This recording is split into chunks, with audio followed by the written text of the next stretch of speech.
warning. The stars above Arian Prime burned bright, cold, and distant. Inside the Grand Hall of the Galaxy Council, hundreds of alien species gathered, proud, loud, and angry. A giant hologram floated in the middle of the chamber, showing the smoking ruins of a mining colony on the planet Vega 9. The council speaker, a tall, blue-scaled being named Riltor, slammed his claw on the table. "Once again," he shouted, "humans have broken the peace. They attacked our colony and destroyed an Imperial freighter." The crowd roared in outrage. "Barbarians! Primitive creatures! They must be punished!" From the corner of the chamber, a deep voice cut through the noise. "Be silent," said Admiral Kethar, an old warrior with silver skin and tired eyes. He rose slowly, his uniform covered with medals from 100 battles. "You speak of humans as if they are children," he said. "You do not understand what they are," Riltor sneered. "You fear them. They are nothing compared to the power of the Council." Kethar's eyes narrowed. "I fought them once," he said quietly. The entire hall went silent.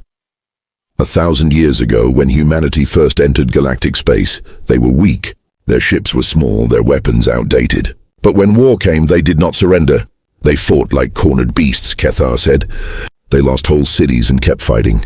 They burned their own worlds before letting others take them." Some council members laughed. "Old war stories. Humans have no fleet now. Their homeworld is isolated."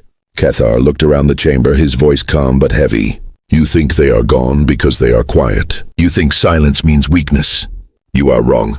It means they are watching." The council's screens showed data. Small human ships spotted near the border, unknown signals, disappearances. But the members ignored it. To them, humans were nothing more than a forgotten species on the edge of known space.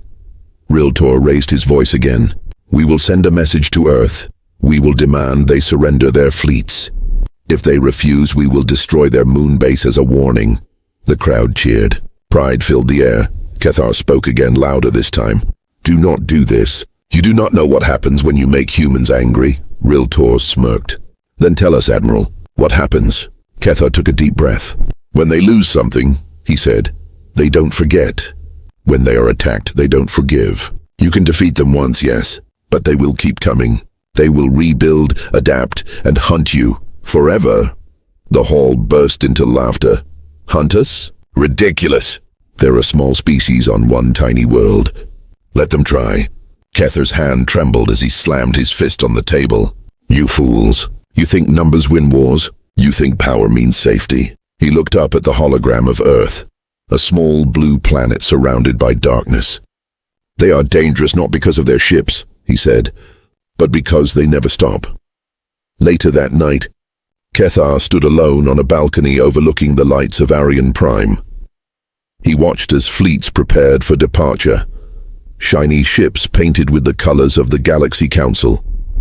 Tens of thousands of soldiers cheered as engines roared to life. The first fleet, called Task Force Orion, was leaving to teach the humans a lesson. Kethar's assistant, a young alien named Lyra, approached him. "Sir, you're not joining the mission?" He shook his head slowly. "I have seen too many wars. This one will not end well," she frowned. "But it's only a small operation. Humans can't possibly resist." Kethar looked at her sadly. "Every species thinks that before the hunt begins." 2 weeks later, the first reports came in. Then, silence. The Council received no updates from Task Force Orion. Every communication channel went dark. Search drones sent after them also vanished. Inside the Council chamber, fear replaced pride. Maybe their systems failed. Maybe humans fled. No one wanted to say the truth out loud. Then one morning, a small escape pod was found drifting near the border. Inside was the body of a Council soldier, frozen, eyes open in terror. His recording device was still working. The Council gathered to watch the footage. The image was shaky, filled with static. The soldier's voice whispered, panicked. They came out of nowhere. No signals, no light, just shadows. "Our ship's gone. They're not fighting for land. They're hunting us." The footage ended with a scream, then blackness. No one spoke. Riltor's scales turned pale. This must be fake. A trick? But deep inside, even he felt it. The cold fear growing in his heart. Kethar walked slowly to the center of the chamber. I warned you, he said. You've started something you cannot stop. Riltor glared at him. You think we should surrender? Cathar's voice was quiet, almost sad. No, I think you should pray. That night, as the council argued about what to do, a lone message was received from deep space. No one knew which system it came from. It had only one line. They found us. They're coming. The room went silent. Outside the windows of the grand hall, stars shimmered, cold, distant, and waiting. For the first time in 1,000 years, the Galaxy Council felt something they hadn't felt before. Fear. The vanishing fleet, the stars over the Council's capital world burned faintly that night. No ships moved near the border of human space. Only silence. The first fleet, Task Force Orion, was gone. Not destroyed, not defeated, just vanished. No signals, no distress calls, no wreckage. It was as if 10,000 ships had been swallowed by the void. Inside the council hall, fear began to take root. Speaker Riltor slammed his claws on the table. This is impossible, he shouted. A communication glitch, that's all. Humans can't erase a whole fleet. But the room was filled with uneasy whispers. Reports from border systems said strange things. Ghost signals, unknown ships passing through dark space, colonies going silent. At the far end of the chamber, Admiral Cathar sat in silence. His old eyes were fixed on the hologram of the missing fleet's last known position. Finally he spoke. They warned you, he said quietly. Humans don't fight wars. They hunt, they track. They remember, Riltor hissed. Enough with your ghost stories, Admiral. You spread fear while our people demand answers. Cathar didn't answer. He simply looked up at the stars. Then go find your answers, he said. But don't expect to return. 3 days later, the Council launched a second fleet. Larger, stronger, more advanced. 200 capital ships, 1,000 escorts.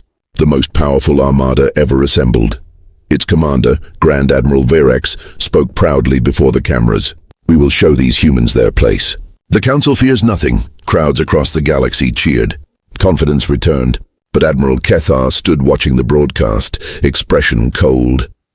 They cheer for ghosts, he whispered. When the second fleet entered human space, everything seemed quiet. No planets, no signals, no resistance. The stars themselves looked darker there, colder, emptier. Then the reports began. Unidentified movement on scanners. Radar interference. Readings are fluctuating.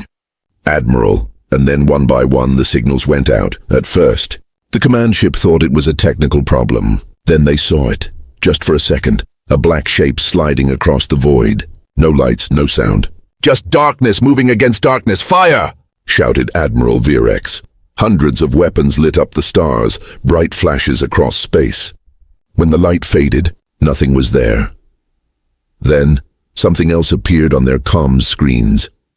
A message, written in old Earth language. You shouldn't have come. The Admiral's face went pale. Who sent that?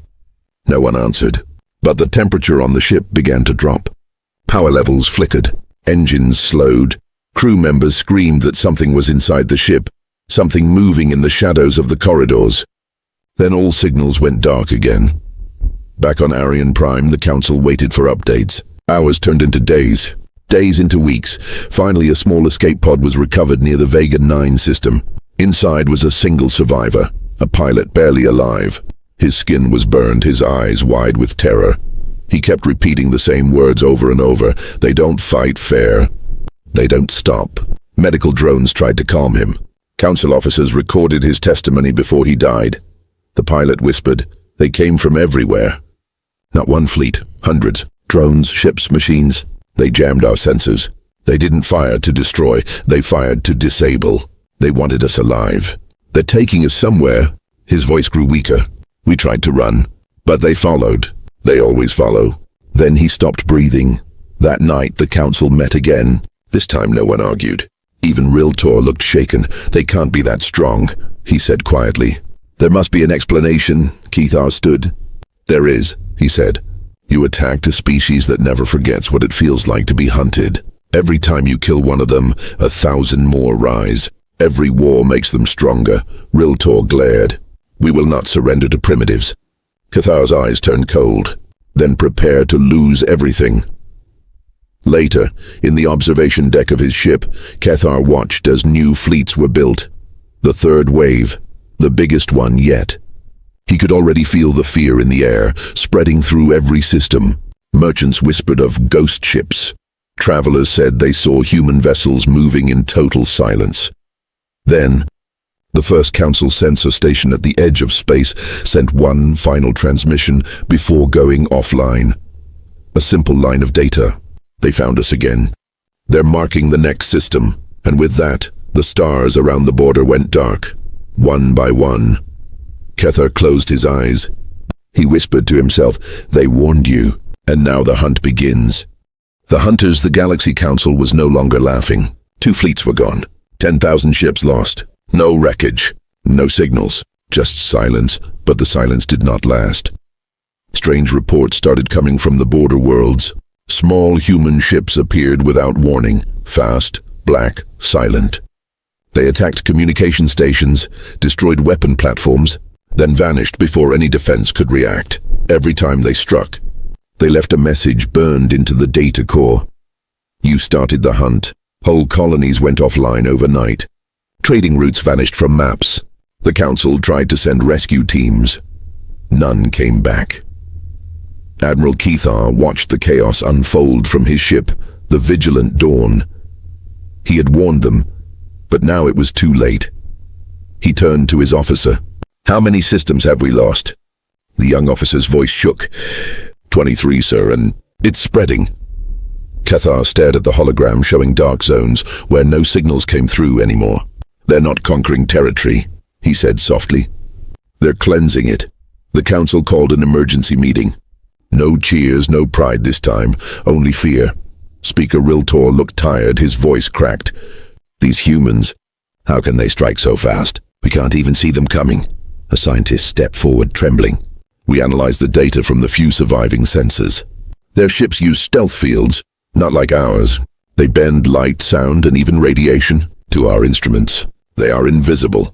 Another officer added, "They use something else too. AI commanders. Machines that think faster than we can react." The chamber filled with whispers. "Machines that think." "Ghosts in metal." Riltor banged his claw. "Impossible. Machines can't win wars." Cathar stood slowly. "You still don't understand. It's not the machines that win. It's the humans behind them." Far from the Council's capital, on a ruined moon base, a group of alien survivors hid in an underground bunker. They listened to a human signal that repeated through static. A calm voice spoke through the darkness. "You attacked our people. You called it justice. We call it memory." The aliens trembled. One of them whispered, "Why won't they just talk to us? We'll surrender." But the voice continued, "You didn't listen when we spoke. You'll listen now when the stars go silent." Then the transmission ended, replaced by a low rhythmic sound, a heartbeat. Weeks later, the Council tried something desperate, a massive fleet trap. They placed hundreds of ships across empty space, waiting for humans to appear. But the humans didn't come from the front. They came from behind. 1,000 small craft appeared inside the trap, already past the defenses. They jammed communications, shut down engines, and disabled weapons. One by one, the Council ships drifted powerless in space. No explosions, no destruction, just perfect surgical strikes.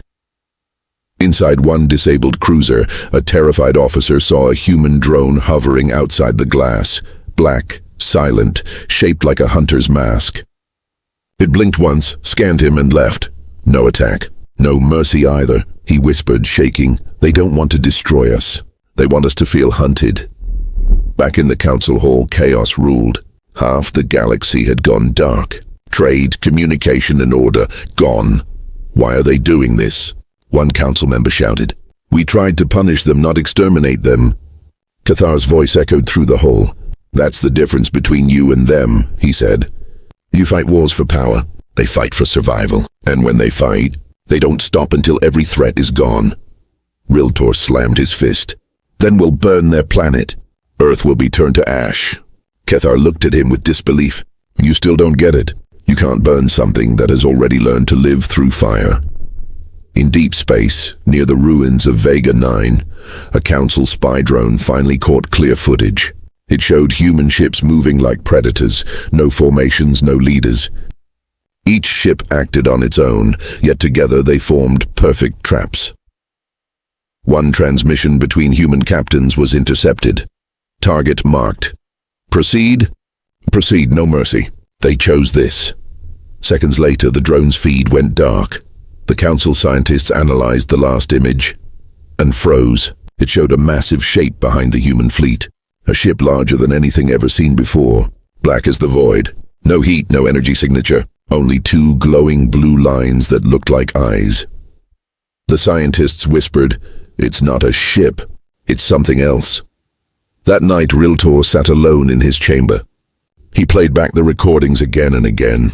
The voice of the human AI haunted him. "We don't fight wars. We finish hunts." He poured a glass of dark liquid, trying to calm his shaking hands. Outside his window, the stars seemed dimmer. Then a soft sound came from his console. A new message. No encryption. No origin code. It simply read, "We found you." And then the lights went out.